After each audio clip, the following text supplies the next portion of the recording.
আপোনাৰ ফলোৱাৰ্ছ 10Kতকৈ কম আছে নেকি বাৰু? আপোনাৰ ফলোৱাৰ্ছ বঢ়া নাই নেকি বাৰু? আপোনাৰ ফলোৱাৰ্ছ আপুনি বঢ়াব বিচাৰেনে? যদি আপোনাৰ ফলোৱাৰ্ছ আপুনি বঢ়াব বিচাৰে, যদি আপোনাৰ ফলোৱাৰ্ছ কিয় বঢ়া নাই কাৰণবোৰ যদি জানিব বিচাৰে, তেনেহ'লে এই ভিডিঅ'টো আপোনালোকৰ বাবে। যিসকলৰ 10Kৰ তলত ফলোৱাৰ্ছ আছে, 5K ওপৰত আছে বা 5K তলতো আছে, তেওঁলোকৰ বাবে এই ভিডিঅ'টো হ'ব। আপোনালোকৰ মাজৰ পৰাই বহুতে মোক প্ৰশ্ন কৰে যে মোৰ ফলোৱাৰ্ছ বঢ়া নাই বা মোৰ কেনেধৰণে কি কৰিলে মোৰ ফলোৱাৰ্ছ মোৰ বাঢ়িব, মোৰ ফলোৱাৰ্ছ 5Kৰ পৰা বঢ়া নাই বা মোৰ 10K যেনে তেনে হ'ল তাৰপিছত বঢ়াব পৰা নাই, ফলোৱাৰ্ছ নাহেই, মোৰ আনফল' হৈ গুচি যায়। তো এনেধৰণৰ বহুত প্ৰশ্নৰ আপোনালোকে আগবঢ়োৱা, সেই প্ৰশ্নসমূহৰ আধাৰতে মই এই ভিডিঅ'টো বনাইছোঁ। গতিকে আপোনালোকে শেষলৈকে চাওক ভিডিঅ'টো। আপোনালোকে ভিডিঅ'টো চোৱাটো বহুত বেছি জৰুৰী বুলি মই ভাবোঁ যে আপোনালোকৰ ফলোৱাৰ্ছৰ কাৰণে। চাওক, প্ৰথম কথা হৈছে আমি ফেচবুকত কাম কৰি আগবাঢ়ি যাবলৈ হ'লে এক্টিভ থাকিব লাগিব, প্ৰথম কথা। দ্বিতীয় কথা হৈছে আমি ইজনে সিজনক সকলোকে সহযোগিতা কৰিব লাগিব। আপুনি মোক কেনেধৰণে বিচাৰে মই আপোনাক সহায় কৰাটো? আপোনাৰ নিজৰ পোষ্ট এটাত, আপোনাৰ নিজৰ ভিডিঅ' এটাত, আপোনাৰ নিজৰ ফটো এখনত কেনেধৰণে সঁহাৰি পোৱাটো আপুনি কামনা কৰে? লাইক কমেণ্ট বহুত বেছি অহাটো আপুনিও কামনা কৰে, বা আপোনাৰ ফটোখন ভাইৰেল হোৱাটো আপুনিও বিচাৰে, নহয় জানো?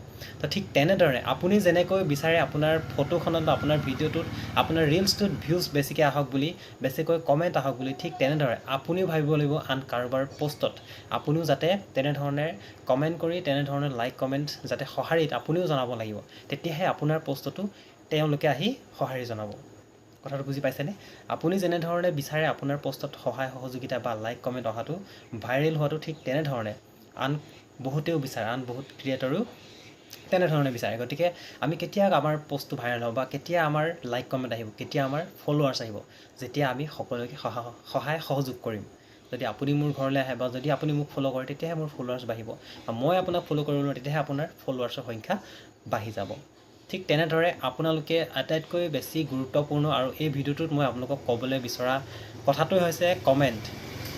আপুনি যেতিয়া এটা পোষ্টত, যিকোনো এটা পোষ্টত কাৰোবাৰ ভিডিঅ'ৰ তলত যেতিয়া আপুনি এটা গঠনমূলক কমেণ্ট কৰে, গঠনমূলক এটা সুন্দৰ মন্তব্য আগবঢ়ায়, তেতিয়া সেই কমেণ্টটোৰ তলত বহুত মানুহে, বহুত বেছি ক্ৰিয়েটৰে ছাপোৰ্ট কৰে, অৰ্থাৎ আপোনাক সহযোগিতা কৰে।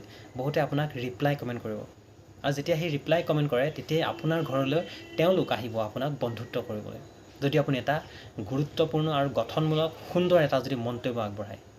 কথাষাৰ মনত ৰাখিব প্ৰত্যেকৰে, অৰ্থাৎ মোৰ এই ভিডিঅ'টোৰ তলত যদি আপুনি এটা ধুনীয়া মন্তব্য কৰে, কমেণ্ট কৰে, আপুনি প্ৰমাণ চাব আপোনাৰ সেই কমেণ্টটোত, আপোনাৰ সেই মন্তব্যশাৰীত কিমান মানুহে ৰিয়েক্ট কৰিব, কিমানে আপোনাক সহযোগিতা কৰিব।